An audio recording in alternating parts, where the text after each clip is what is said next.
So good afternoon, everyone. Once again, we're going to discuss this problem. This is problem number 6 in our in our spreadsheet, and this has something to do with the production application of linear programming in production and inventory management. So this is a very important topic, especially in your operations management.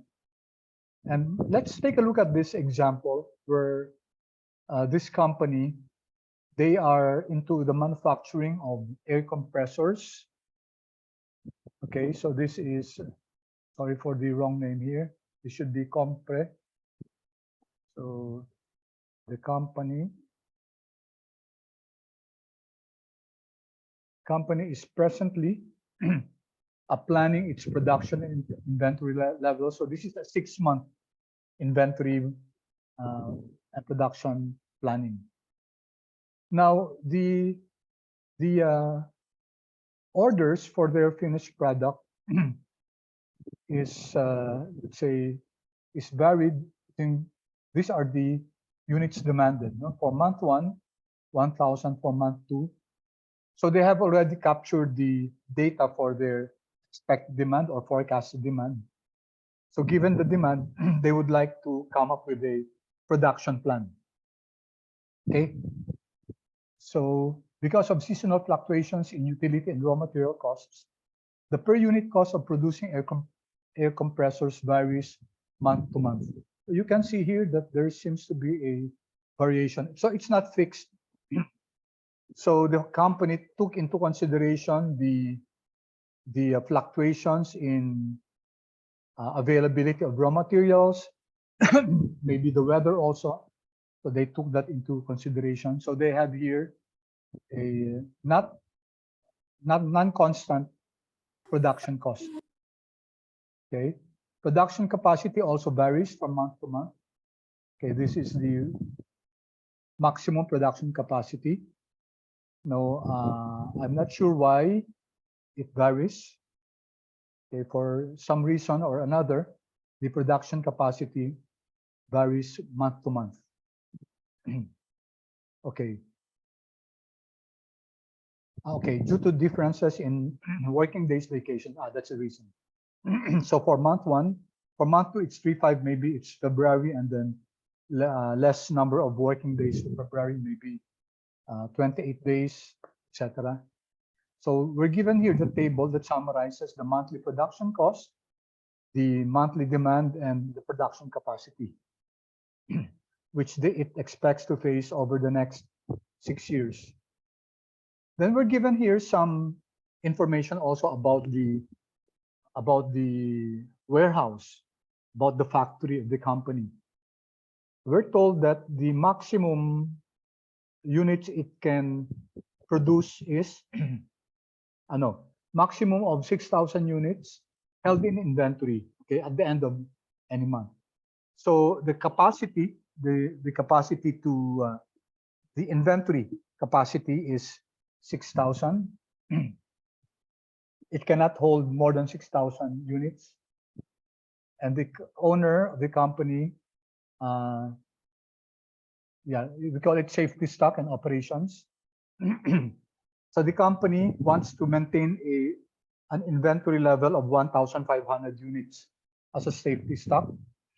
And it says that to maintain a stable workforce, the company wants to produce no less than 1/2 of the maximum production capacity. So we're given the maximum production capacity. We're also told that the company would not want to produce less than 1/2 of this. Okay, so that will be let's say a minimum units to produce. The controller estimates the cost of carrying a unit in any given month is equal to 1.5% of the unit production cost. So we're now looking at the different costs. You have what we call the carrying cost, and it's approximated to be 1.5% of the unit production cost. We're given here the unit production cost. The carrying cost entails the cost of maintaining the warehouse, the cost of maintaining the warehousemen, the people there, the staff there, the cost of the, let's say, the pallets, the racking system. Okay, so these are costs that are entailed or incurred because of carrying inventory. Then they also have,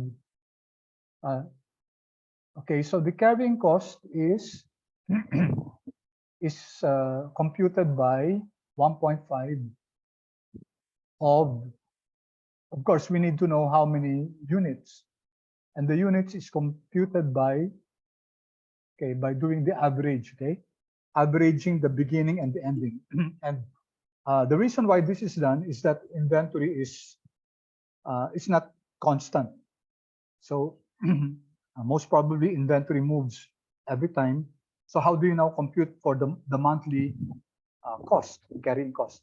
So you just have to either you do it on a daily basis, but that can be time consuming, getting the average on a daily basis, or you can just get the beginning and the ending, use the monthly average. So we're also told that currently there are 2,750 units in inventory. And the company would like to identify the production and inventory plan for the next 6 months.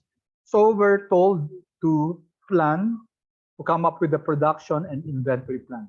So how many units to produce, and how many units to maintain in inventory for the next 6 months. So all in all, that would be 12, right? 12 decision variables. While, okay, so this is wrong. Kindly, you should be minimizing. Okay, we do not maximize the cost. Minimizing, okay? So the objective function is to minimize production and inventory cost. Okay, so let's, as usual, the 3 steps that we have to undertake is, step number 1 is to identify, okay, let's identify our decision variables. All right, so what do you think are our decision variables? You're actually given here a clue what we want to determine. We want to have a production and inventory plan, right? So we would want to determine the production, okay? And also, we're told how much will be the, how many will be the inventory. Okay, so let's do that. So what will be our production plan?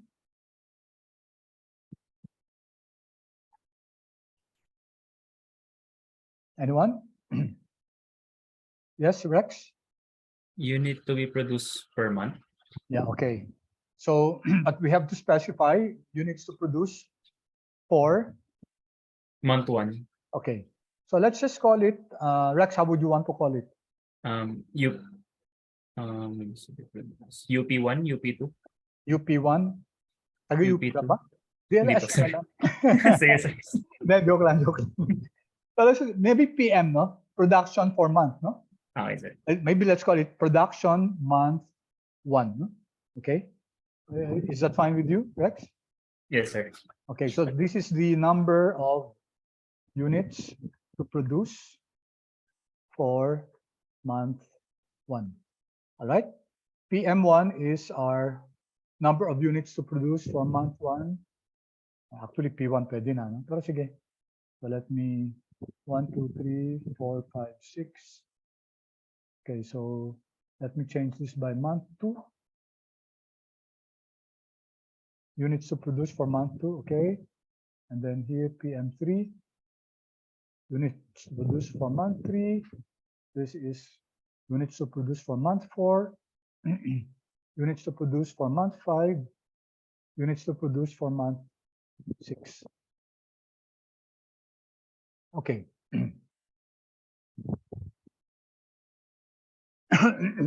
All right. So we're also told that we're tasked to come up with an inventory plan. Now, is inventory something that we will determine, or is it related to whatever we produce and whatever we sell? You get my question, class? Because it's important for us to determine if the inventory is a measure that we define in our decision variables, or is that also a function of how much we produce, how much is demanded? What do you think, class? Yes? Function, all right. Rex is suggesting that it's a function. Okay, so let's leave that for a while. Let's just try to see, let's plot how we will identify our inventory levels. Okay, in the meantime, let's identify the costs. Okay, so the second part here is number 2. What's our objective function? So there are only 2 here. It's either minimize or maximize. So we know that this is a minimization problem. So let's identify first what are the costs involved here. So what costs will we have here?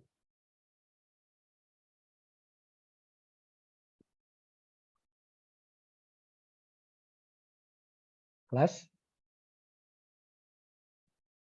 Okay, carrying costs. Thank you. Rex, kindly share your answer to everyone. So Rex is mentioning carrying cost. What else? Identify natin yan, ha? So we have here carrying cost. Okay. Then what else? Production cost. Okay. Cost to produce. We have production cost. And any other cost, class? Inventory, Earl. Ano ba yung sinabi ng inventory cost? Let's see. Okay, ano tong ano? Okay. Controller estimates carrying. So this is carrying cost. And then, okay, the inventory cost will be the carrying cost. No? But earlier, correct, there is an inventory cost, but that can be computed. We're told that there's a cost of carrying a unit in inventory. So that will be the same, carrying cost or inventory cost. But let's just name it carrying cost to be more, let's say, precise. All right. So let's identify our unit production cost. Let's see. Let's identify unit. Okay, the production cost is already given here. So let's first use the production cost because it's already straightforward. So what will be our production cost, class? It will be equal to, anyone?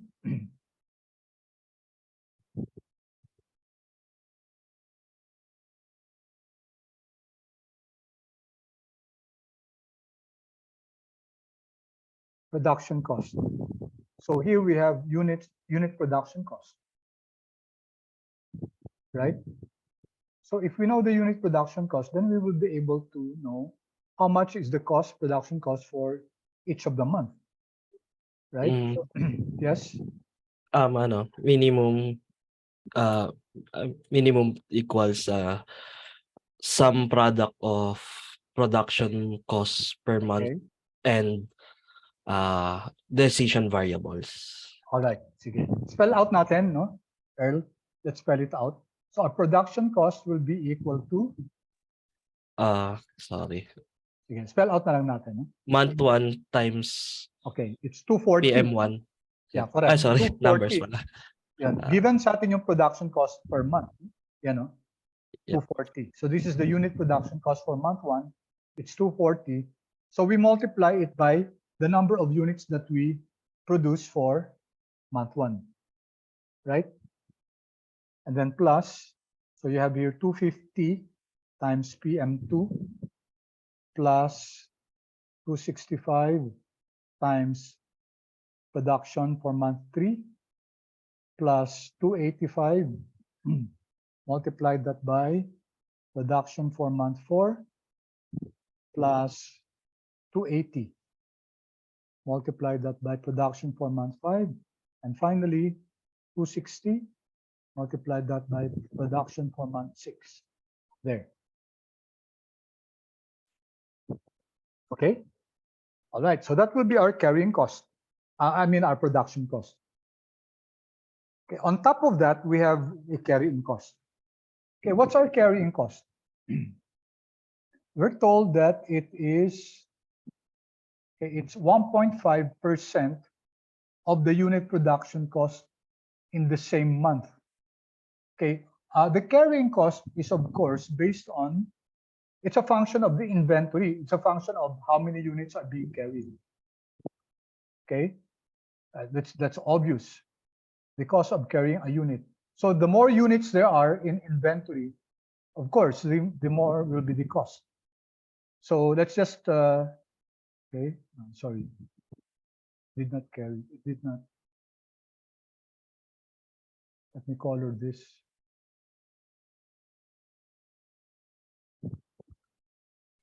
Okay, the cost of carrying a unit, it's 1.5% of the unit production cost. So that means we're going to multiply it with this one. But we have to multiply it with the with the what? With the inventory. Okay. Right? The cost of carrying a unit, if you're carrying 1 unit, the cost would be 1.5% times 240. Okay. But the question is, how many units are we going to carry in month one? So as I said a while ago, every day it's possible that daily the number of units that remains as inventory changes, because every day there will be movement. Okay, we produce, we sell, we produce, and sometimes we only sell a particular number of units. So there are ending inventories there. So those ending inventories are the ones that carry incur carrying costs. Those that we are not able to sell, they're the ones that carry a cost, what we call carrying cost. So how do we now define our carrying cost? Our carrying cost will be equal to, so anyone who can help me? Yes, Rex? Try lang, sir. Yeah, go. From start of month, Okay. 1.5% Okay, times 1.5% times average of 2,750 initial inventory okay, plus plus, units produced minus units demanded. okay. So pino-formula muna, no? Let's just sige. You're correct, Rex, kasi you're now computing for what will remain. But let's just define it as a B1, beginning inventory, and month 1 plus. So let me put this. First, it's 1.5% times the production cost, right? Times 240, correct? Yes, sir. And then we multiply that by on the inventory, on the average inventory. The average inventory will be the average of, okay, so let's write here, average of the beginning inventory. How much was inventory at the beginning of the month plus how much inventory was at the end of the month. Of course, we can compute that beginning and the ending inventory, but let's just denote that by B1 and E1 to denote the beginning inventory of month 1 and the ending inventory of month 1, because we're told that the carrying cost of 1.5% of the production cost will be charged to the average of the beginning and the ending inventory. All right, so let's just put that in then we will define what B1 and E1 is. Okay. All right, so that would be for the first month. And then plus, okay, so let me just copy this and then just change the variables. plus Control C, oops, and then Control V, and then maybe I put here the second part, Control V, 1, 2, 3, 4, 5, then another one, Control V. All right. So actually, the 1.5% we can factor out. Okay, let's factor out 1.5% because it's the same for all. No? I should not have written 1.5. So what will change is, okay. So this one, I'm going to delete this. And for month number 2, okay, let me go up here. So I have here. So it's 240, and then this one is 250, and this should be beginning of month 2 plus what happened? Beginning of month 2 and then ending of month 2. And then let me remove 1.5% again. So it's this time 265. 265 times the average of this time we are on month 3, beginning of month 3, and then plus, once again, let's remove 1.5% because 1.5% is common to all. So I factored it out. So we're now month 4, 285. 285 times the average of this is B4 plus E4, and then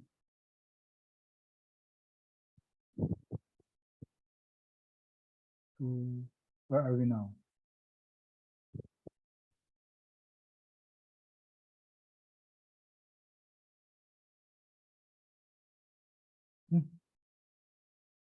Huh? Ba't hindi nagbago? Okay. B2. I thought I was changing this. E2.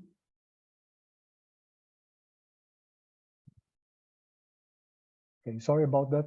265 times beginning of month 3 and ending of month 3. Enter. B2. Okay. And then this one is month 4 is 285. Let me change this. Let me remove 1.5% and then 285. 285 times this is month 4, beginning of month 4, end of month 4. Then remove again 1.5% and change 240 with month 5, which is 280. 280. Oops. 280 times average of B5, then E5, and then last is 260. 260 times B6, E6. Okay. All right. Kindly take a look at our carrying cost. Let me put a space here.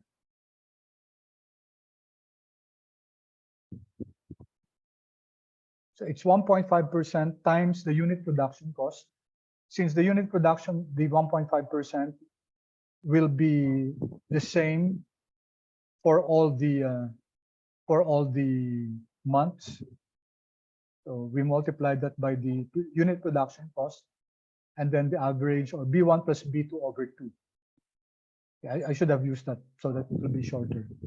B1 average. Okay. All right. So let me pause for a while and allow you to complete your equation. And kindly chat, please, if you have any questions, if you have any clarifications. You may unmute yourself.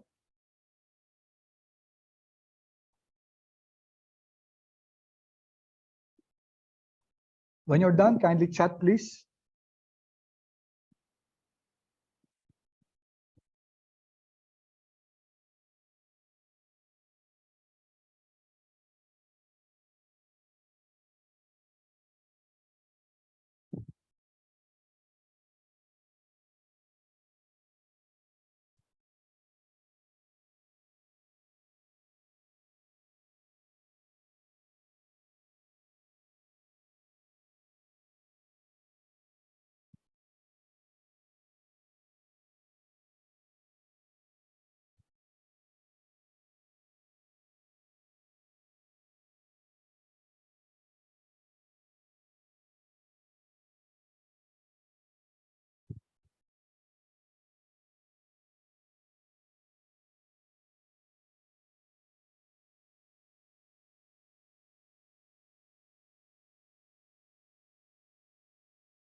And also, okay, I also made a mistake here. It should not be average of B1. It should be comma here because we're using the average function. But mathematically, it should be B1 plus E1, B1 plus E1 over 2. Yeah, anyway, you know what I mean here. I'm just correcting the syntax.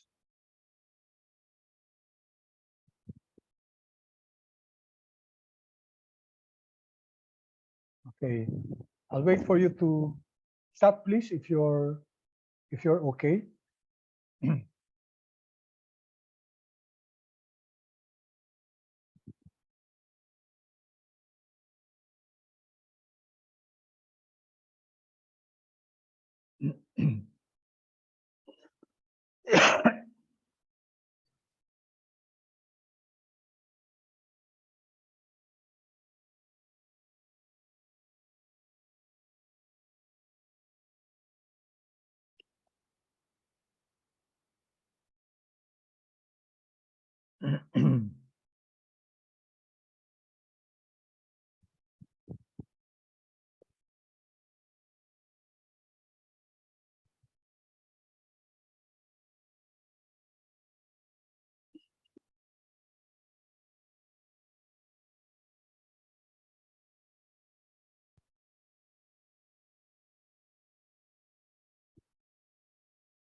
Are you okay, class?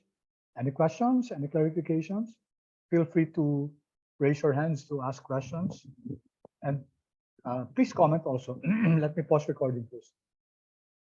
So we were able to identify what the production cost is and what the carrying cost is. So now let's define what the objective function is. So the objective function is, of course, to minimize. This is a cost function, minimize Z, and it's equal to your production cost plus your carrying cost. Where, let's put here where. Okay, and then we define what the production cost is. We started first with the definition of the production cost and then the carrying cost. Okay, so we have to add the production cost and the carrying cost, and then we have to minimize that. So that will be our objective function for this particular linear programming problem. All right. Okay, then of course, we have here the issue of what B1 is. Let's just put here B sub I and E sub I are the beginning. Okay, D sub I, let me put that here. We're using a variable here which we have not yet defined. No? BI is your beginning inventory at month I, and your E sub I is your ending inventory at month I.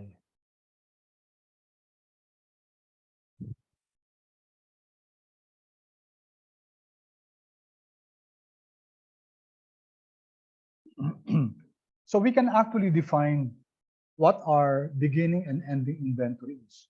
So let's do that, class. If we look at the flow, inventory flow,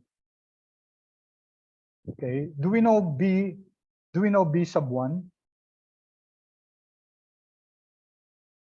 Class, do we know B sub 1? Yes, sir. Yes, we're given B sub 1 and it's how many? 2750. Okay, we're given B sub 1 and it's 2750. 2750 units, right? Okay, so that's B sub 1. Okay. And therefore, what will be our E sub 1? 6,000 units. 6,000 units. Okay. So how did we get 6,000 units? A maximum, it said in, it Mhm. said that there's a 6,000 units can be held in the inventory at the end of the month, but Yeah. it should be at least kept at 1,500 units as Okay. safety stock also. Yes, sir. Yeah. Thank you, Rochelle. But are we sure that the ending inventory for month 1 will be 6,000? Not yet, sir. Okay. Why not yet? Because we haven't determined the units to produce. Okay. So, but we know that the ending inventory should not exceed 6,000, right? Correct, class? And the ending inventory should not be lower than 1,500. So you have floor and ceiling values for your inventory. So we can state here, just to define, that our ending inventory will follow the flow of inventory, and it will be equal to B1. How much was the beginning? And then what do we add here? Units produced. Okay, so because we're going to produce, right? For month 1, we're going to produce PM1, and then will there be any outflow here? Units demanded. Okay, so we have here units demanded, no? Let me just put here UD, shortcut na lang, no? Units demanded.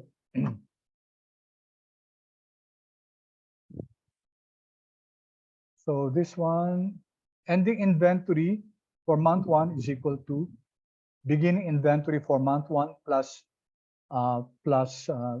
production for month 1 minus units demanded for month 1, right? In fact, we can make this sub I, control 1. I'll make this as a subscript.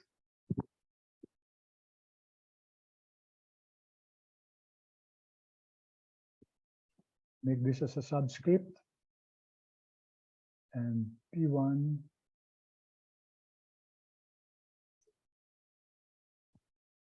should be I. Okay. It should be I.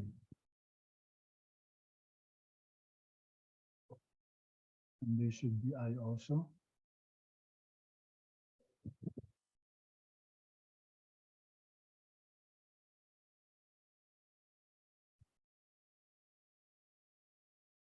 Okay, so this is the formula for your ending inventory. Okay, so where I ranges from 1 up to 6. Okay, so we're just defining our are variables.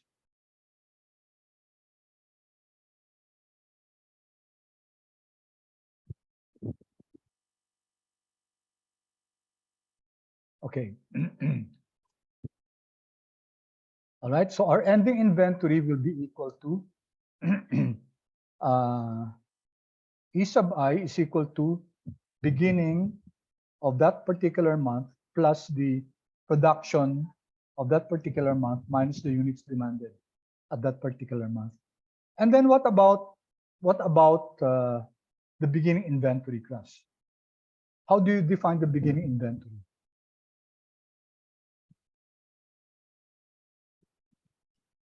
What will be the beginning inventory?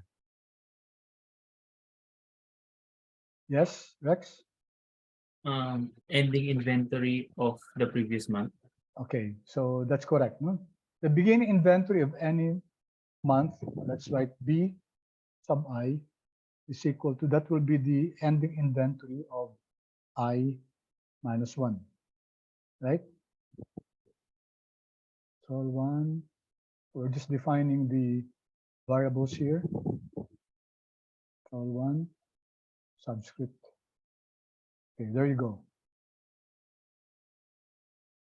So we know beginning inventory for month 1 is 2750. We know that, that's given. Okay. Beginning inventory for month 1 is 2750 units.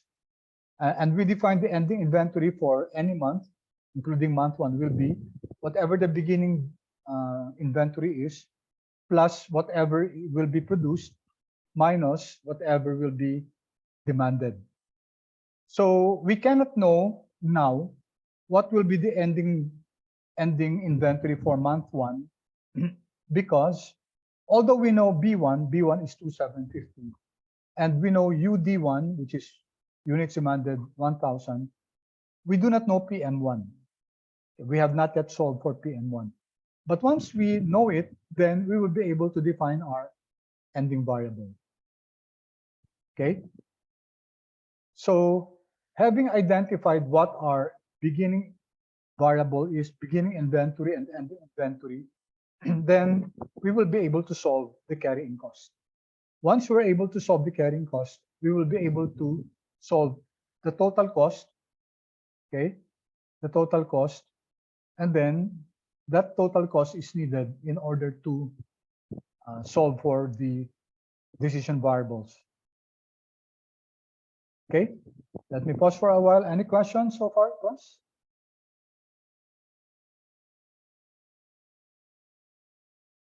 Okay, let me allow you to write the equation. And once you're done, class, kindly chat again so that I know I might proceed.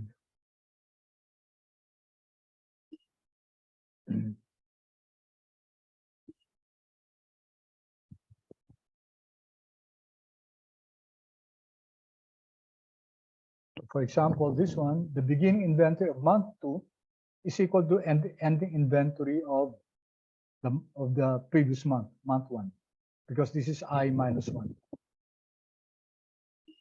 So we get the ending inventory of each month, or I mean the beginning inventory of each month based on the previous month's ending inventory, except for month 1, because we don't have the ending inventory at month 0. So, but we're given that the beginning inventory of month 1 is 2750, which is exactly the ending inventory of month 0. It's just the same.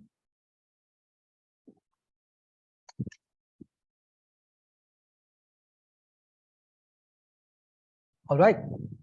So, and then subject to, this is now our constraints. What are our constraints?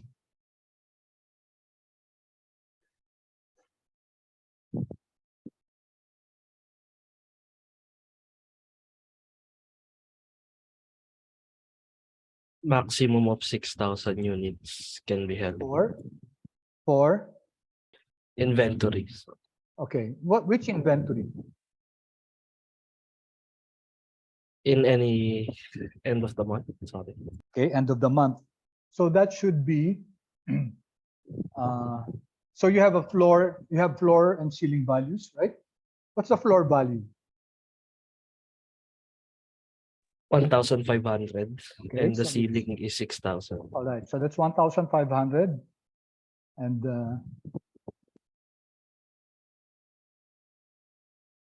ending inventory. And we can write it this way. Of course, we can also write it separately.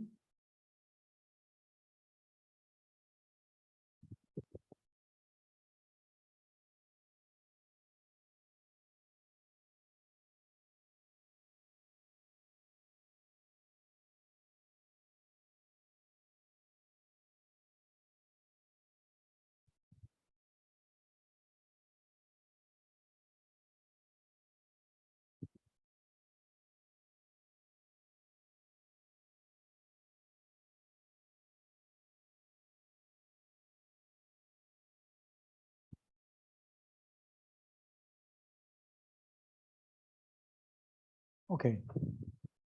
All right, so we're given this condition that the ending inventory should not be less than 1.5, but it should not be more than 6,000. Okay, and that's for every month. E sub I, where I is from 1 to 6. So that gives us our minimum and maximum values of ending inventories. Okay, so what else, class? Units demanded. Units demanded. Okay, is that a constraint?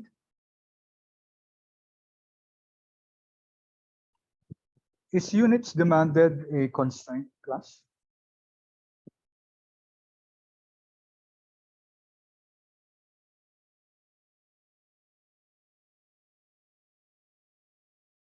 What do you think?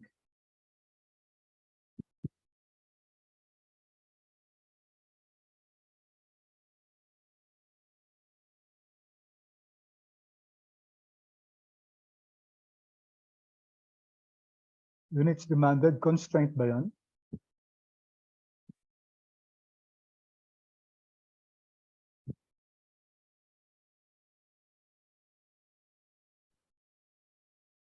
Sir, not necessarily, but more so to optimize the workforce. Okay, so that's just a given, no?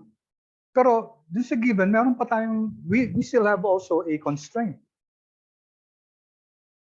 Take a look at that, yung third line dyan, row number 19. Maximum production. Is that a constraint?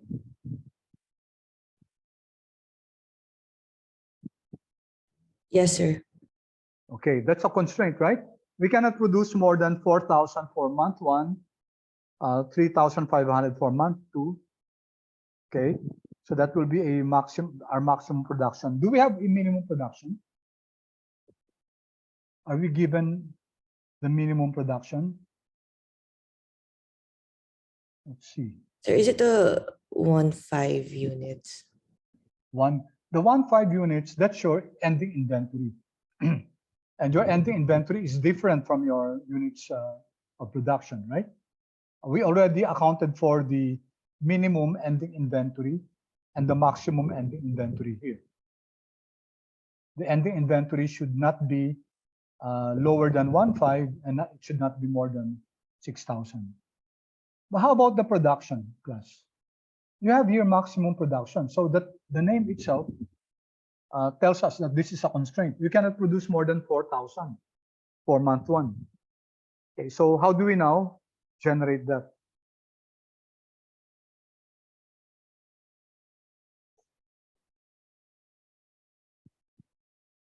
Plus maximum production. Maximum production 4,000. So which means it should not be more than 4,000. Have we identified our production cost? Not yet, sir. Yeah, but we already represented it, diba? Yes, sir. We have the variable for it. Correct? Yes, sir. So we can represent that. Tama ba? Yes, sir. Okay, so how do we now represent that? And is that the only constraint as far as production is concerned? read the text, class. There is another constraint about production. Yeah, so it's at no less than 1/2 of the maximum Yes. production. Thank you.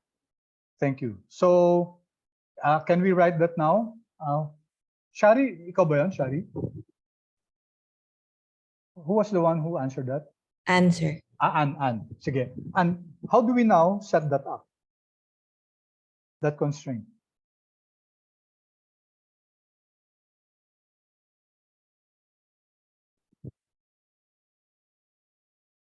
So you have your maximum and you have your minimum. Diba? So how do we write that?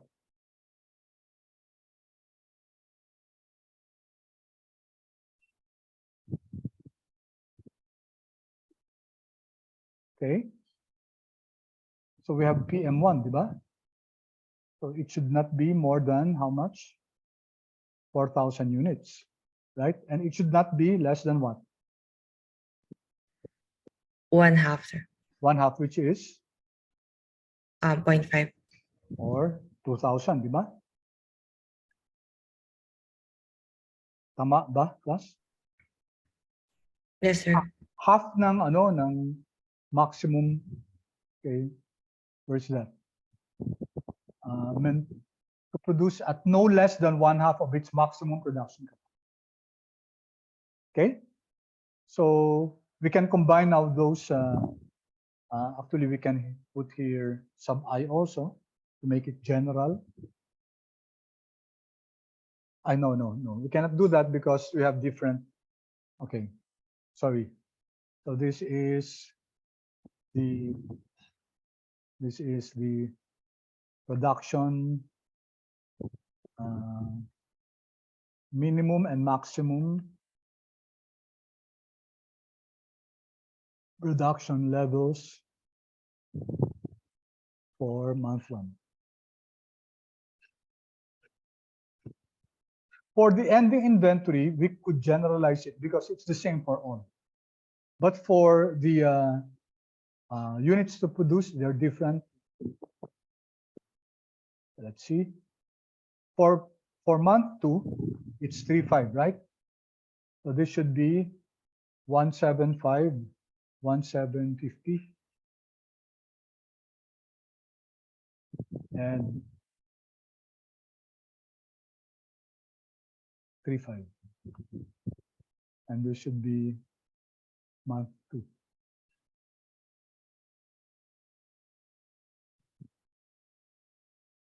Okay, so you know what I mean, class. For month 3, so let's just finish this. 4,000. So it's the same as month 1. So this is, we just change this for month 3.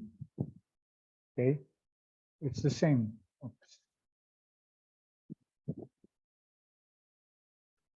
Because for month 3,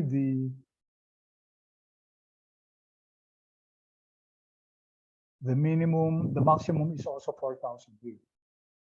And then for month 4, it's 4,500. So 4,500, that means this should be 2,250. 2,250, and this is 4,500, and this is month 4, right? And then month 5, the same, also 4,000. We'll just change this production for month 5. Okay, we also forgot to put the name here. Month 3, month 4,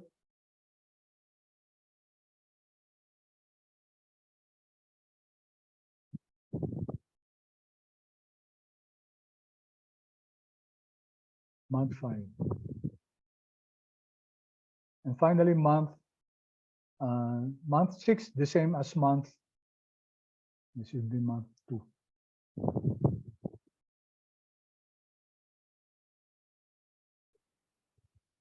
Month 6 is, okay, what happened here? This should be month 1. Month 1, then this should be month 2.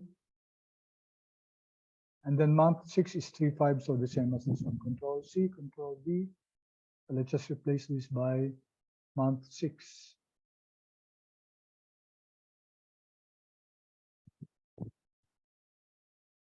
Okay. All right, let me pause for a while and allow you to catch up with the writing of the constraint.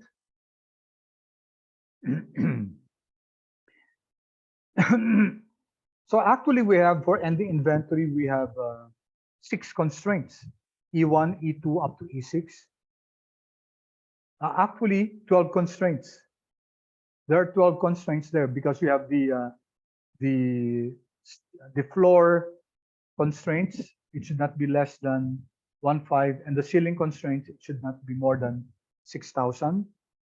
Also for PM1 up to PM6, you have also the floor and the ceiling values. So these are actually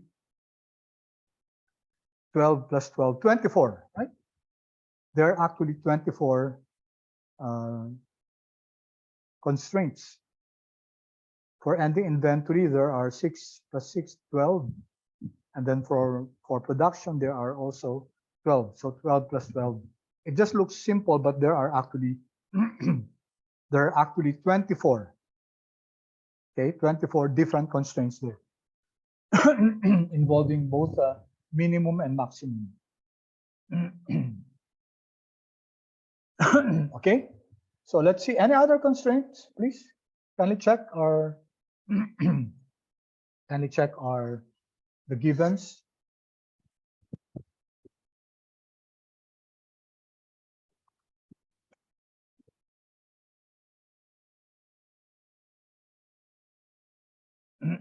Are there any other constraints, class?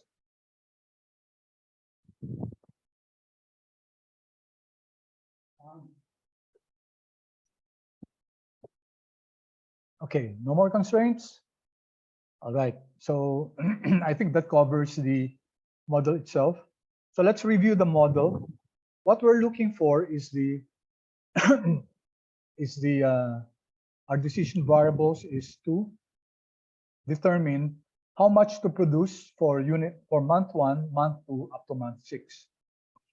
Then we will have to compute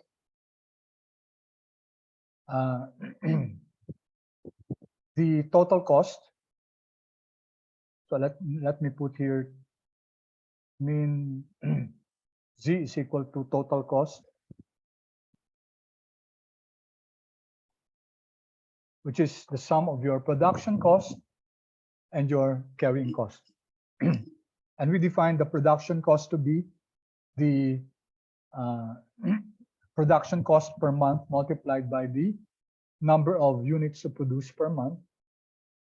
The carrying cost is a function of your 1.5% times your unit production cost. And take note, I factored out 1.5% because it's the same for all. Multiply that by the average production cost, multiply that to the average inventory, beginning and end inventory. And then we defined what our BI is, beginning inventory at month I and ending inventory at month I, where the beginning inventory of month 1 is 2,750 units. And the ending inventory at any given month is just the formula. Beginning inventory plus how many units produced minus how many units demanded or sold. And that the beginning inventory of any month is equal to the ending inventory of the previous month. So that's I minus 1. Okay. The beginning inventory of month 2, and maybe we can elaborate here further where I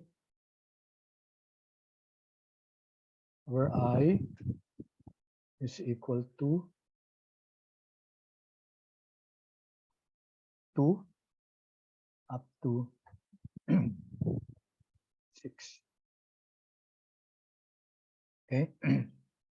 I is equal to 2 up to 6. I is not 1 because we don't have a B sub 0. We don't have the beginning in the ending inventory of the previous month. but we have, we have the beginning inventory at month 1, which is in effect E sub 0. So we can put here B sub 1 is equal to E sub 0, but let's not do that anymore. All right, and then our constraints are, we have constraint for the ending inventory. We should have minimum of 1,500 units ending inventory and maximum of 6,000 units for each of the month. So all in all, this is actually 12 constraints. E1, E2, E3, E4 should be less than 1.5 and more than 1.5, and then E1 up to E6 should be less than or equal to 6,000. So there are 12 constraints here. We just wrote it this way in order to abbreviate how we write the constraints. And here also, these are 12 constraints also. Okay. All right. Should there be a non-negativity constraint? Should we write this PM sub I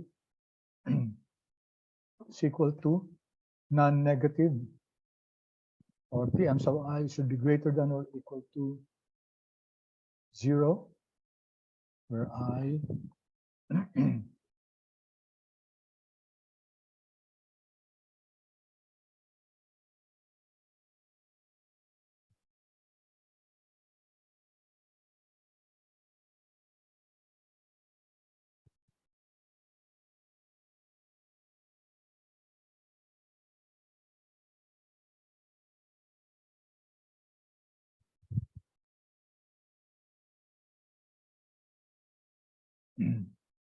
all right. So here I'm writing PM sub I, which is our production units, should be greater than or equal to 0. This is your non-negativity constraint, right? Now, is that needed, or is that what we call a redundant constraint? Will that be a redundant constraint, class?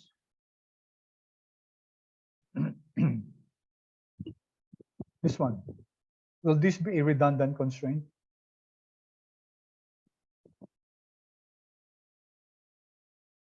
Class?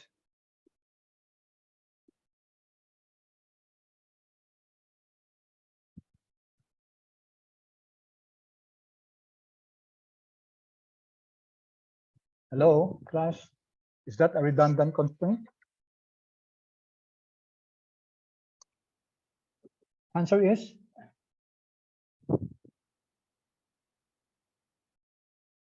Do we need this constraint? PM should be greater than or equal to 0. Should be positive. Do we need that constraint, class? No, sir. Why not? Because there is already a floor production. Okay. Okay, you're correct. No, we don't need this. This will become a redundant constraint because we already have a minimum value, and the minimum value is in fact much greater than 0, 1,750. So, but it doesn't matter if you put this one. The model will not be incorrect anyway if you put this one. But just for awareness, okay, you actually don't need this because this is what we call a redundant constraint. All right, so we have this complete model already. So in your case study, in your individual work, you'll have to do it like this. You have to define clearly what the decision variables are, what the objective function is, and what are the constraints. Okay, so let's now work on this, on the model. When there are tables given, oftentimes it's good to try to see how you can make use of this. So I'm going to copy this, Control C. And let me put this here. Okay.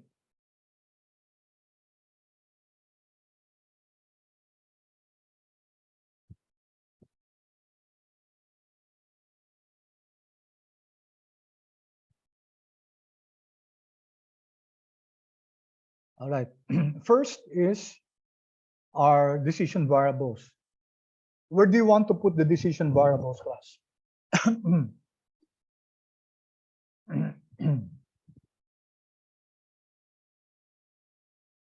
Okay, let's just put it somewhere. Okay, units produced. So this is units produced for month 1 up to month 6. And let's color code it because we said that it's important for us to know where our decision variables are. And we said that it's best to color it that way. Okay, let me just put that in border for easy viewing.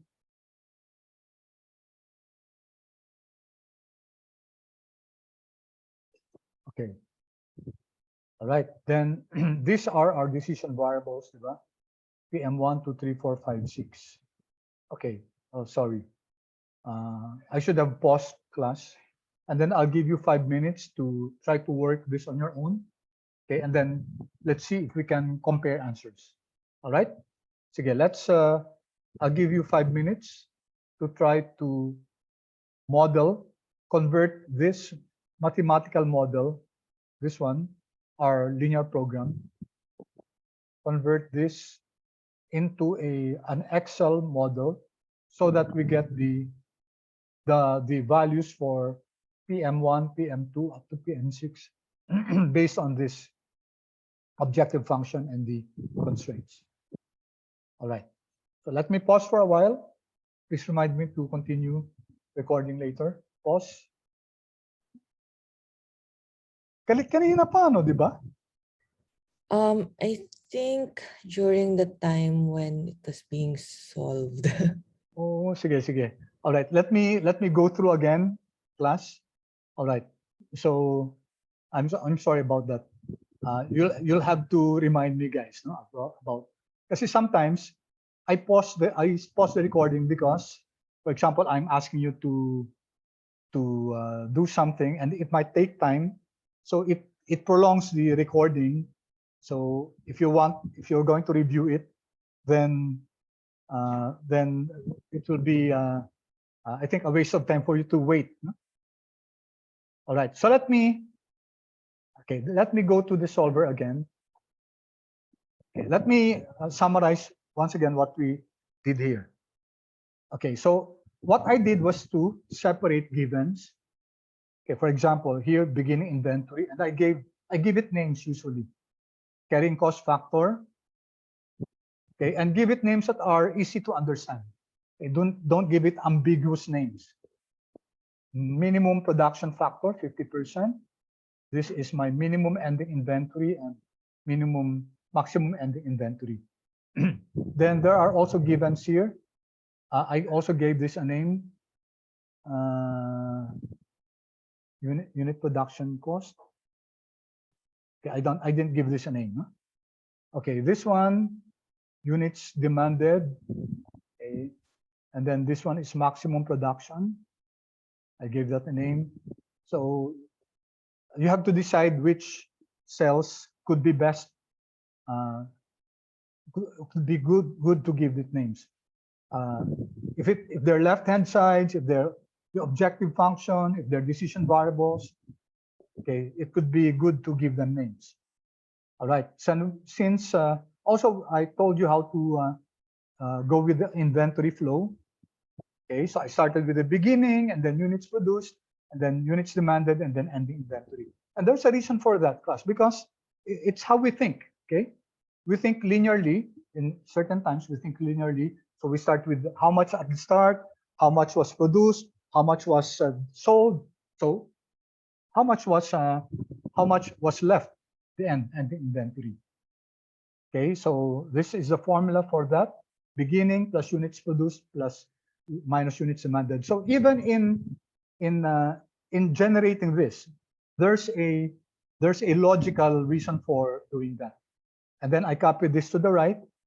Okay, and then we said that the beginning inventory of the succeeding month should be equal to the ending inventory of the previous month. Okay, so this is very important. All right. So we also computed for the production cost, And the carrying cost, the production cost, is simply your units produced, okay, multiplied by the units production cost.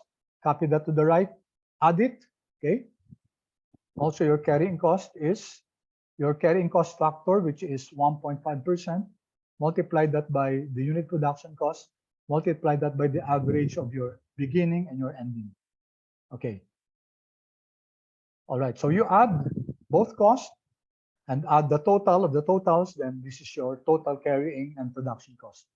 So our solver, okay, let's now, I'll reset all. Okay, so our objective will be the total cost there. So you notice that later on, it will reflect what's the name of that total cost. And then minimum, and then changing cells is this one. So it pays really class to also do color coding. Okay, and we said that the color coding should be your decision variables and your left-hand sides. And of course, your objective function, those three parts. So what are our constraints? Let's add to our constraints. First is your ending inventory. This one should be less than your maximum ending inventory. So this is your maximum ending inventory. And add your ending inventory should also be greater than your minimum, greater than the minimum ending inventory, which I placed here. Okay, and then add our units produced. Okay, it's easy for me to determine because of the color coding. The units produced should be less than the maximum, okay, maximum production. This one, which I gave a name to, and then, oh, sorry. So units produced is this one, should be less than the maximum. Okay, and then add your units produced should be greater than the minimum production.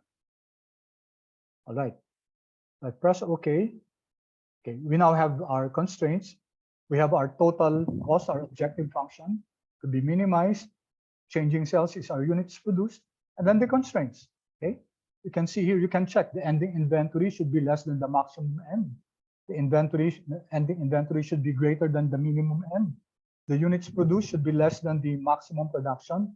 The units produced should be greater than the minimum production. You also have here, by default, the decision variable should be non-negative, okay?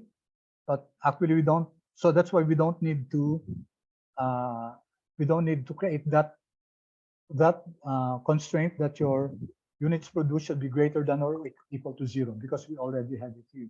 And also because you have already the minimum units produced, which is this one, minimum production, which are all greater than 0. All right, so I think our model is ready. Then solve, and then we have the solution. Solver found the solution. Okay, so this is our solution. So we write a letter to the management that our proposed production level for month 1 to 6 should be this amount. Okay, and that the cost will be, the production cost will be this amount. The total carrying cost will be this amount, and we will incur this amount of cost. Okay, so it's like a management report class, and that will be required for your output. You don't just generate this. We will assume that we're part of the management team that generates this model, and then we're going to present this to the executive execon, for example. All right. Okay, so once again, let me pause for a while. Any questions? Any clarifications? And of course, if you check if the constraints are met, then we did that a while ago. We were able to confirm that the constraints were met.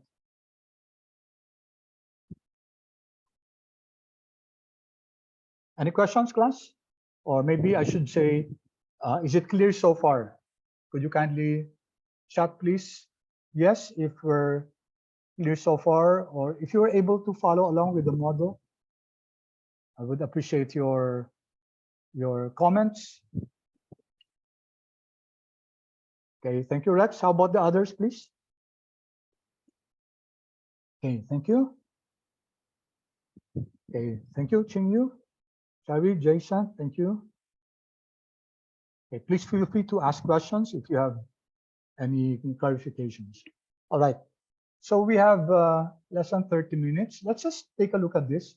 This will be our last problem for quote unquote the simple problems. The next problems that we're going to look into will be more, let's say, more complex. And then so next meeting, by the way, I'm going to already give you your first case study. It will be, let me see if it will be group or it will be individual. Okay, let's take a look at this. This is a pretty, it's a easier problem compared to this one. Inventory problem is really quite challenging because of the many parameters. Okay, but the secret here is to be able to make a compact, concise model, clear model.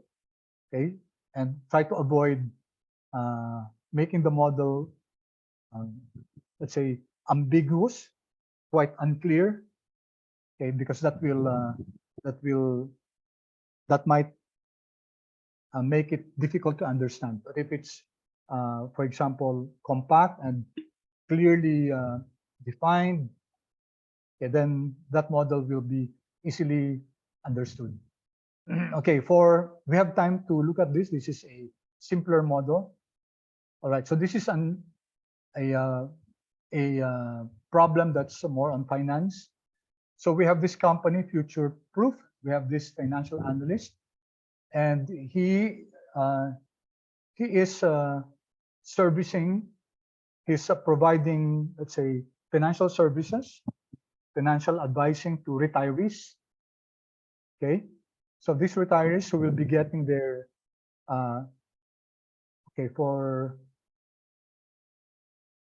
let's see. So it makes use of corporate bonds, and corporate bonds are less risky as compared to stocks. Okay, the client, the Future Proof is the company here, and it's the client. The client has 10 million in liquid assets. Okay, and okay, sorry.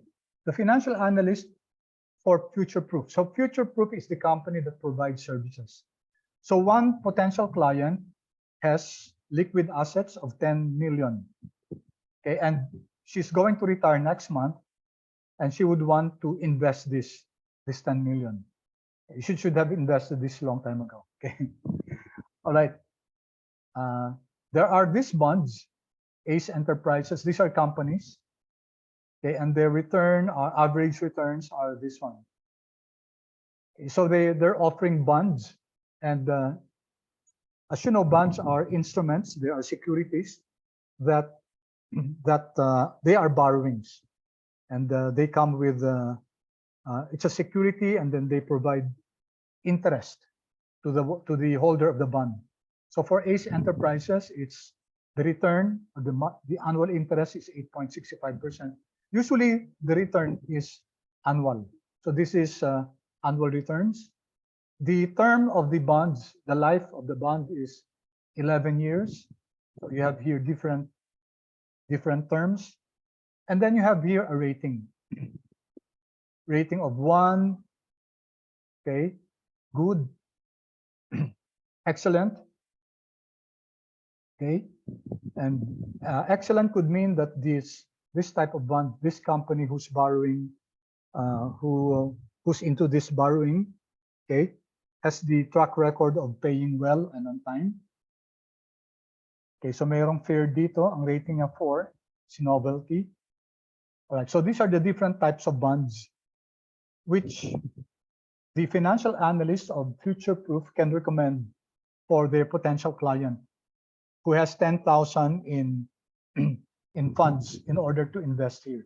The client would want to invest it in corporate bonds because this is less risky compared to assets, stocks. Okay, so we're told here that the column labeled return represents the expected annual yield on each bond.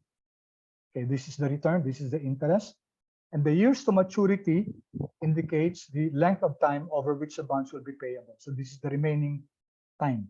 So if they invest in Ace Enterprises, they will get 8.65% per annum for 11 years. Okay, so this is the remaining time. This bond could have been issued years before, for example, 20 years, and then this is the remaining time for the bond. And then the rating is, there's this rating agency maybe that gives a rating to this, and it's made by an independent underwriter. Okay, it assesses the quality of this bond. So rating 1 means excellent. This is a good bond. Rating 4, a fair bond. So you have 1, 2, 3, 4. 1 means excellent. 2 is very good. 3 is good, and 4 is in fact, you can see here that 4, the Novelty Incorporated, has the highest return, most probably because, okay, this is by way of the principle of risk and return. Okay, so if a customer, if a investor would be assuming a greater amount of risk, then it should be compensated for that additional risk that it's taking. Okay, and then we are informed here that the analyst believes that all the companies are relatively safe. However, to protect his client's income, the analyst and his client agreed that not more than 24% of her money should be invested in any one investment. Okay, so that's a constraint, but you have 10 million, and no amount should be invested in any of this. Okay, the maximum should be 25%. 25% of 10 million is 2.5 million. So which means that in no instance should a instrument be invested for more than 2.5 million. So that should be the ceiling, not more than 25%. And also here, sabi dito that at least half of our money should be invested in long-term bonds, which mature in 10 years or more. So we have this constraint that these bonds that mature in 10 years or more, this one, 11, 10, 10, 13, these are the bonds that are long-term. They should, half of the bonds, half of the investment should be placed here. So which means that if we add the investments here in Ace, Star, Micro, and Logistic, they should account to more than 5 million. Kasi ang sabi dito that the long-term bond should have at least half of her money. Okay, also this one, Star, Novelty, Galaxy Tech, offer the highest terms. So it was agreed that no more than 35% of the money should be invested in these funds. So these are the highest risk, no? They are rated lower than very good now. So yung rating na 3 and 4, okay, which is Star, Novelty, and Galaxy Tech. We're told that not more than 35% of the money should be invested there. All right. The analyst needs to determine how to allocate his client's investments to maximize their income while meeting their agreed upon investments.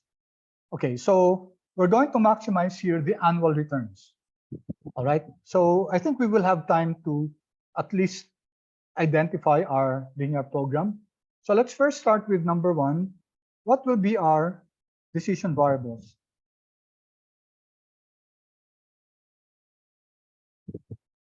So anyone? What will be our decision variables, class?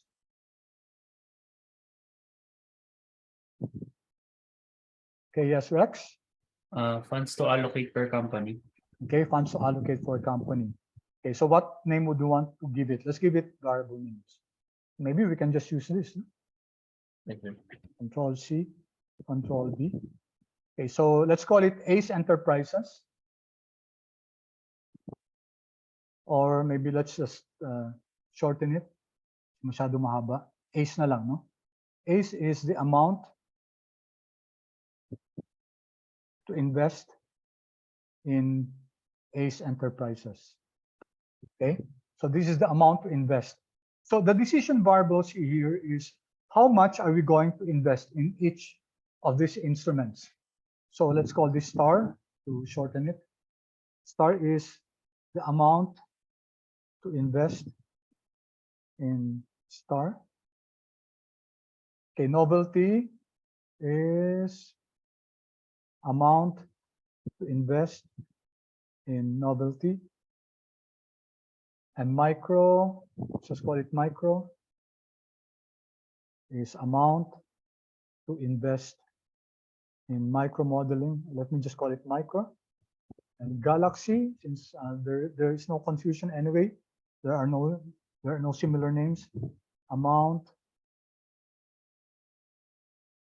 to invest in Galaxy. And then lastly, logistic is amount to invest in logistic. All right. Okay, so these are our decision variables. Okay, so the next one is what's our objective function?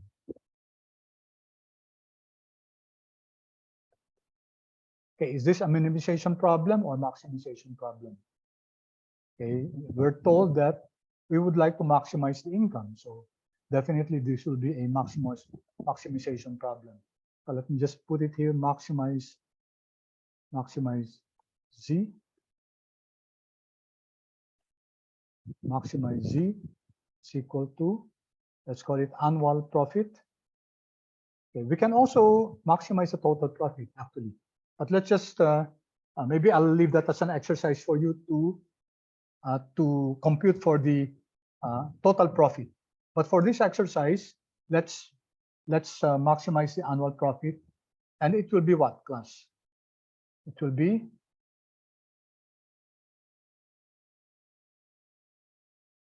equal to what? You see,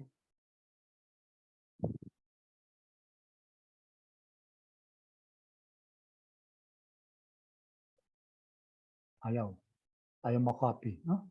Okay, anyway, so it will be equal to, what will be the return? Well, yung sa isa, 8.65%, di ba? Yeah, that's the annual return of ACE.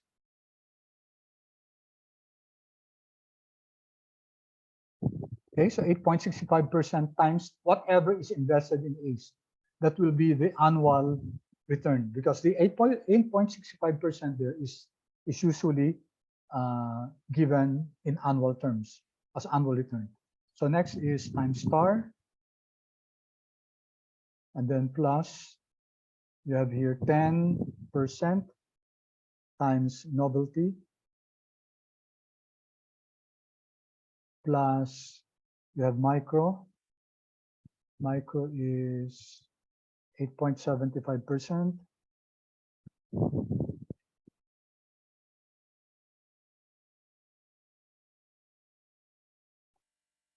Okay, and then plus, next is Galaxy. And Galaxy is 9.25%.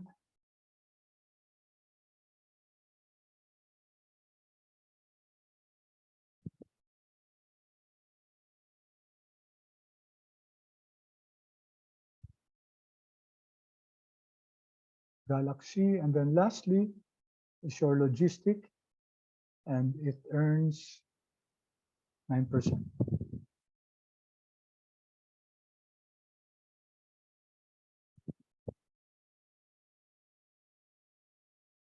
Okay, let me just put this in 2 lines. It's quite long. Novelty, and then maybe so that we can see it better. Okay, so this is our objective function. We're maximizing Z, which is the annual profit, or strictly the annual interest income. So it's 8.65 times ACE, 9.5% times star, 10% times novelty, 8.75 times micro, 9.25% times Galaxy, and 9% times Logistic. Okay, so that's our objective function. And then the third is our constraints. So this is, let me just write here, subject to.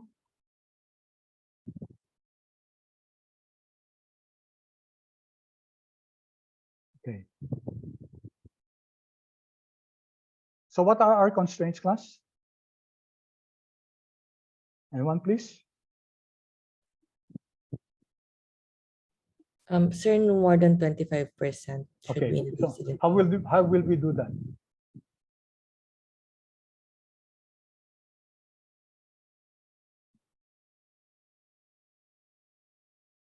No more than 25% for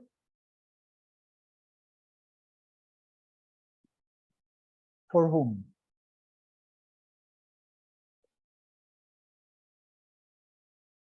Class? No more than 25% for? For one investment, sir. Okay, for each investment. So how do we write that? Ano ba yung mga investments natin? Ito, di ba? Right? So, okay, we have to copy this, Control C. And we will have to indicate that A's should be what? Less than or Less equal than or to equal to 25%. 25% times what? Let's write 10 million, right? Isn't it that 10 million is the amount to be invested? Right, class? Yes, sir. Okay, so A's should be like that, Control C. So I will not anymore. Anyway, you know, that should be 2.5 million. So let's just write it as is. Also star, also novelty, also micro. So all of these instruments, all of these securities, not one of them should be more than 25% of the total amount invested. Okay. All right. What else, class? What else? So this takes care of the ceiling for each of the investment. Next is Half should be invested in long-term bonds. which are, so what are the long-term bonds? Those that are more than 10 Which years. are, so identify natin. Oh, Which are, sige. A star, A's, micro, A's, plus, micro, ano pa? star. Plus star ba? Yes, sir. And then Logistic. logistic. They should be what? Should be what?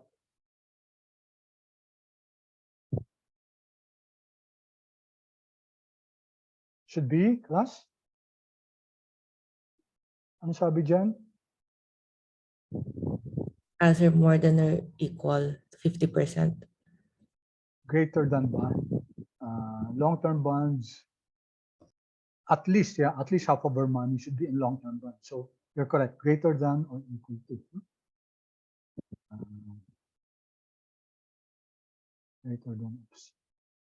Greater than or equal to 50% times 10M, right?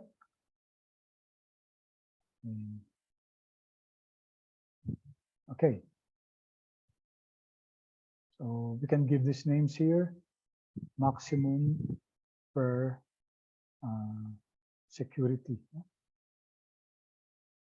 Maximum per bond. Let me call it per bond. So they're the same here. This one, it's the minimum for long-term bonds. Okay, minimum for the long-term bonds. What else, class? What else? So no more than 35% should be For what? invested in high risk. Sige, so kindly dictate the formula. Star novelty Star plus plus novelty plus galaxy plus galaxy, is less than or equal, okay, less should be less than than or equal to 35%. 35% of the total. Yes, sir. Okay, 10M. Okay, so we're getting there, class. All right. Start. Okay, and then what else?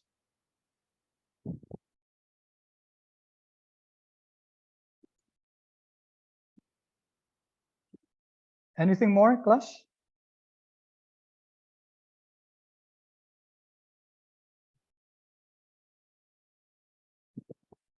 %35%, okay na, no? All right. So there's one more constraint. One last.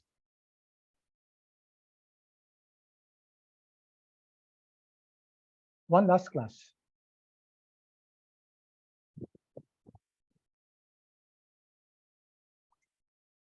Anyone?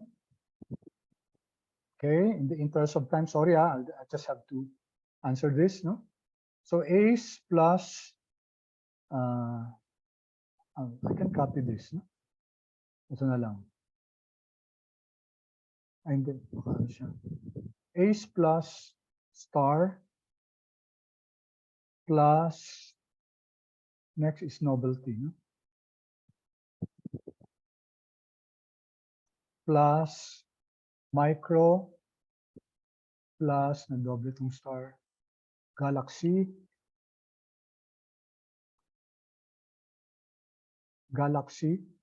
plus logistic. Okay, should be what class? So A's plus star plus novelty plus micro plus galaxy plus logistic should be what? Should be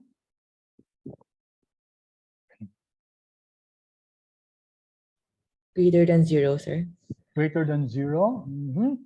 10 Or it million. should be, yeah, it should be 10 million. 10 million siya.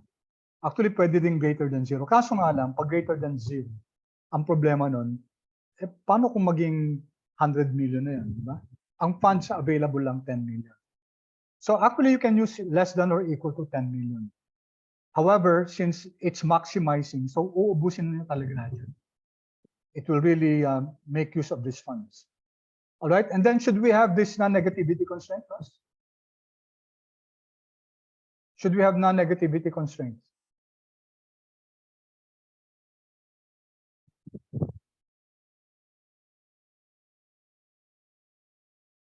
Class?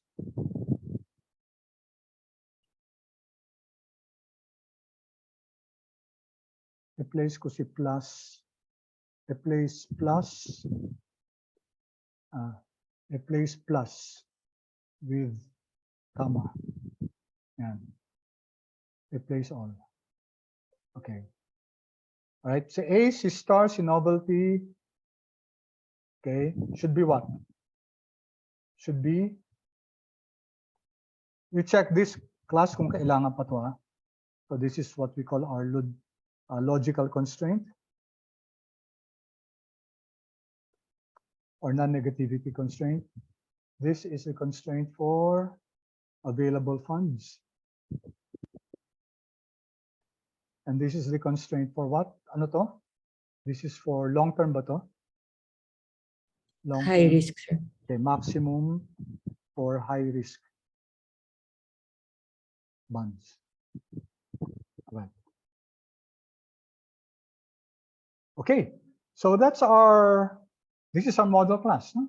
We have our decision variables, we have our objective function, and we have our constraints. So it's already time, class. I'm sorry, I will have to cut this short because our meeting is at 2:30. I'm sure it's okay with you. Wala naman tayong break, no? So, okay yun, no? And talagang ganito yung na-estimate ko na matatapos. We'll be able to finish. So is this clear, class? Could you kindly chat, please? If the model is okay, if it's clear. Okay, good. So thank you. And of course, I expect you to solve this next meeting. We're not going to solve this I expect us to just, at the start of the class, just compare. Okay, we'll just compare our results. Okay, and let's see what the, and also please try to see what will happen if you're looking at the total profit. Okay, the total profit will now be, okay, it will now be dependent on the number of years. Okay, because they're not created equal. Galaxy will only last up to 7 years. So you multiply the return with the number of years to get your total profit. Yeah, okay. See, Shari, yes, I'll upload the file to. Okay. Sige. Okay, let me do that now kasi baka makalimutan to. Ano? Create a copy. Sana siya? Inventory, create a copy. Okay. Oops, mali. What did I do? Move our copy to a new book here. Create a copy. And then also this one. Where's the other one? So this is book 5. Asa na yung isa?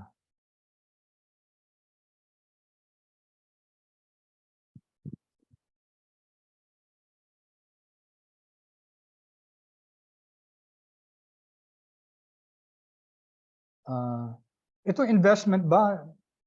Hindi ko na isasama yung inventory lang, ano, Shari? Kasi I'm sure you were able to follow, no? Yung, okay. I'll let you do this. Ang i-share ko lang yung inventory. Okay, so let me do this now so that, okay, file, save as. I'm going to save it here. Okay. Okay. Dito na muna sa ano, sa desktop para mas mabilis. Inventory LP. Save. And then I'm going to share it with you. Okay, chat. Everyone in meeting.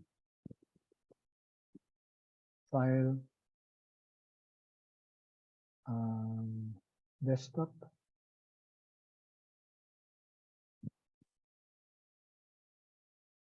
Wala.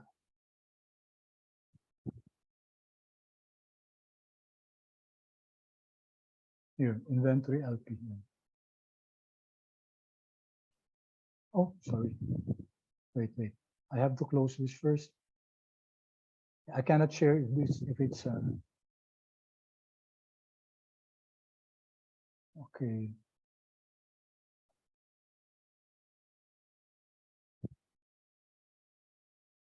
Okay, there, class. If you want to refer to what we did a while ago with the inventory. Okay? Did you get it, class?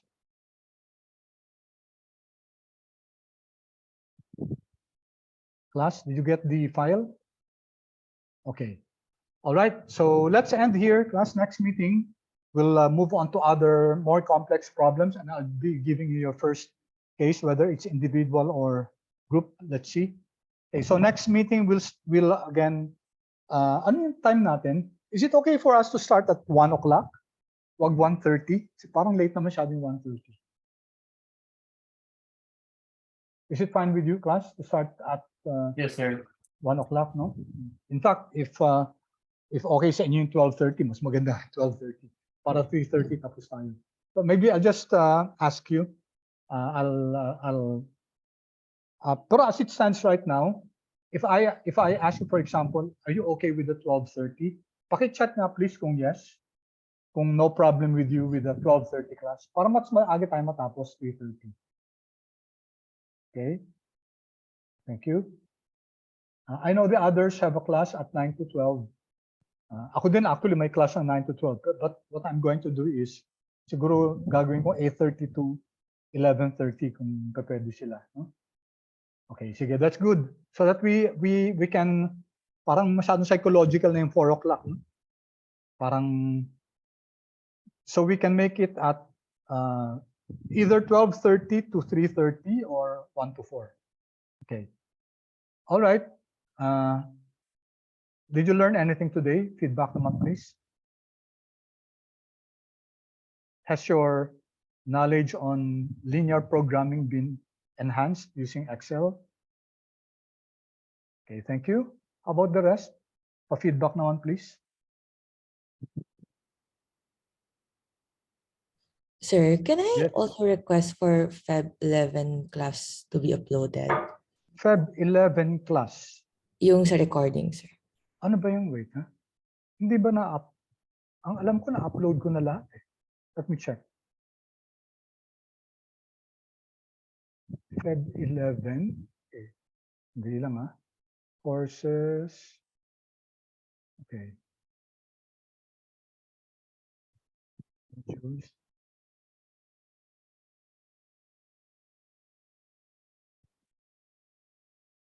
Ito, Feb 11. Na-upload ko na. Okay. It's not appearing sa Canvas. It's not a FNC Sure. 062. Sandali ha. Check ko yung 059. Ano section mo? 059? What's your section? Modules. Oh. Hindi ko na-load sa ano. Okay, sandali ah. Thank I-share you. ko na. Okay. Sir, including po the Excel file. Excel file. Sige, sige. Asan yung Excel file? Sige, dali lang. Let me do that now. No? Sorry for. If you need to go, class, please do so. Let me just handle this so that, kasi baka makalimutan ko to eh. Anong 059 ka ba? Yes, sir. Okay, so nasa 062 siya. No? Where's 062? 062 here. All right, then modules. And then, ito, Feb 11. Yung Excel file, yun din yun, yung same Excel file natin. It's the same Excel file. You want this, yung original? No, sir. It's okay. It's okay. So, Feb 11. No? Okay, let me copy this to. Sorry about that. Hindi ko, ibig sabihin hindi na gano. Kasi kinopy ko to eh. What's the subject?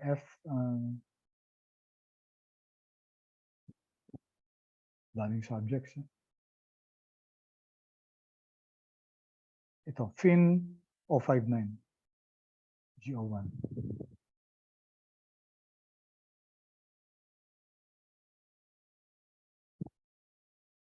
Okay, below na lang. Or after or before February 16. And copy. All right, nasend ko na ha. Okay. It will take some minutes, but it will be there. Okay, so thank you so much, class. Thank you so much. I'll see you next Saturday, hopefully 12:30 to 3:30 time. But I'll give you a message. Okay, salamat. Thank you. Thank you, sir. Thank you. Bye. Yes, Have a sir. nice weekend, class.